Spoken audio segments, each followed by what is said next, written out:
One special night only, celebrate the music and legacy of Jimi Hendrix. So hard to get through to you. Experience Hendrix, a who's who of music greats performing the music of Jimi Hendrix together live.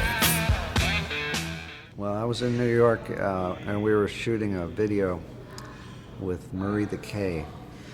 It was for he had a show, I guess. He used to do TV stuff.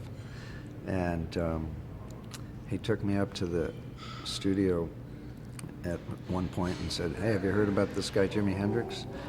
And I said, "No." He said he's in England and he's coming out with this record. It's not out yet. He played Purple Haze for me. And I just couldn't believe it. I said, "Wow, this is going to be something else, you know." I never heard anything like it. So that was my first impression. You know, he was mainly a New York guy and we were LA guys, so we didn't really run into each other much. And the only time I really kind of hung out with him was on the airplane going over to London when we did the Isle of Wight festival. And you know, he couldn't have been a nicer guy and just great. You know, very humble. No, he's just he was very cool, and you know, I respected him so much guitar-wise. It was cool just to hang out with him that one time. But and then he was gone 3 months later or something. Just horror, you know. You know, and then Janis was gone a little while longer. And Jim used to joke around that said he said he was going to be number 3. That was a joke. It came true. I think, you know, for guitar players, he's like the textbook, you know. It's like everybody tries to, for electric guitar, you know, people just gravitate toward his sound and the way he played. And you know, people just learn so much from his the way he played and his sound too. I mean, you know, before, you know, even though Jimmy he took stuff from Albert King and guys like that, you know, the blues guys, but he made it psychedelic, you know, which really immortalized his sound.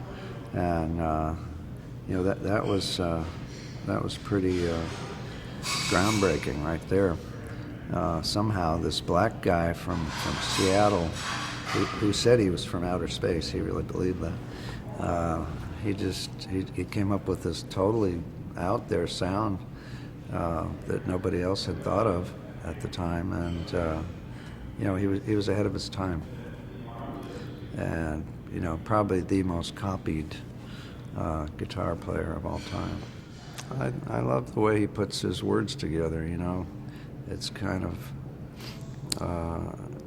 I guess it's more the way he sings his words that I like. You know, the words aren't earth-shattering or anything in themselves if you just read them, but when you hear him singing them, what always amazed me about him was his ability to play stuff while he's singing, you know, because the singing doesn't suffer at all, and neither does the guitar playing, which is pretty tough to do.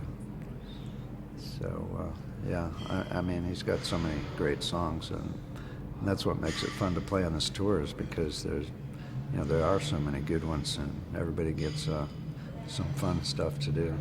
You know, there weren't that many pedals out at that point.